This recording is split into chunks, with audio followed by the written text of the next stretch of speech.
typical Wisconsin. Jeff. Greg, I don't know if you remember, but Charles Thomas started the run with a 3. How often do you expect that to happen? Well, I thought he gave us a boost at a time when Reavers was in foul trouble. I thought Ethan looked a little fatigued and decision-making wasn't great at times. So Charlie, was able to extend some possessions with the rebounds, blocked a shot, obviously finished it on a rebound, then it hit a 3. And at the time when Nebraska was, gaining some momentum and the place was starting to fill up with noise a little bit, he was our answer. And I thought he gave us a big boost there at the time. It was much needed because we were trying to, get to that next media, buy a couple minutes, and he came in and gave us a spark. You're going to complain about a road win in this league, but was that a weird game just in terms of how you played well for maybe 13 minutes and then really not in the middle stretch? Yeah. One thing we talked about is trying to play more intelligently. We talked about that at halftime. Talked about that in one of the timeouts at the end of the first half and in the second half. And I'll look at the tape and have a better idea of decision making in sequence that they took place in. But yeah, we've got to be better. But fortunately, defensively, I thought we were pretty good again tonight. It's kind of becoming our identity and our calling card. So we've got to clean up and be a little wiser in some areas. Is it safe to say when you need some points, Davison gave you what you needed in that second half? Well, he made some big shots there at the end. When we get some separation, he kind of closed the door. He's a gamer like that. He wants the ball in his hands, and he's taken and made big shots in his brief career already. So he's not shy about hunting them down. Looking at Nebraska's film over the last couple of days, how much different do they look without Isaac Copeland?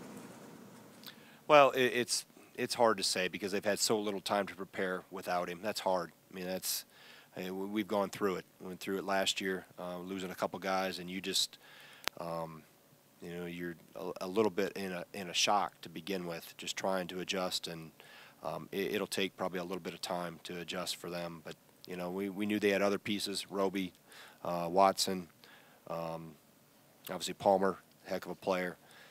So I thought defensively, for the most part, we didn't do a great job on Roby. He really hurt us at times. But I thought Watson and, for the most part, Palmer, we did a decent job on. Key to making Palmer work for his shots. I know Khalil started out. Yeah, just try to make like our normal. There wasn't anything really different in terms of how we schemed. It was our normal defense of, trying to make it hard to get to the rim and not giving anything in transition. And some of that point in time when we had some out-of-body experiences in terms of decisions, allowed them to get some transition, which allowed momentum to build, and they were able to make that run in the first half. So, we were solid. We forced tougher shots. Most of them were contested. Didn't do a great job on the glass, specifically there in the first half and at the start of the second half, but got better down the stretch in terms of finishing blockouts and securing possessions. Charlie already, but Brevin gave you some good minutes too. Yeah. When you looked at this game, knowing that Nebraska was, not real deep and had lost a guy, did you think maybe your bench would be an X factor? I guess. Well, you hope so, but I also know that sometimes your bench can be a deep bench is hard to use. It's hard to use more than 7.5 to maybe even 8 guys. It's hard. It's just hard to get into a rhythm. Sometimes teams play better when you have no bench or a minimal bench because it takes decision making out of it. Who's going to play and how much, and you just got to go play. And they get in a rhythm a little bit better. But Brevin I thought was good. I thought he helped specifically in decision making and spacing, primarily when they went zone. We tried to mix and match and get some guys in, and we didn't. That started some of our incorrect decision making at times, and I thought he helped settle us down a little bit with some of that. The issue was on keeping it on the glass.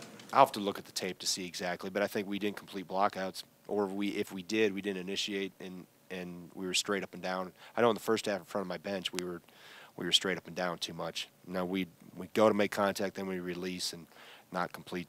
And some of those balls took odd bounces too, which happens with jump shots. They come off at different angles and at different levels, and we got to make sure all 5 have to stay in rebound. So I'll see whether it was a primary blockout guy or if there was somebody else could have rebound down from the perimeter. Anything else? All right, thanks.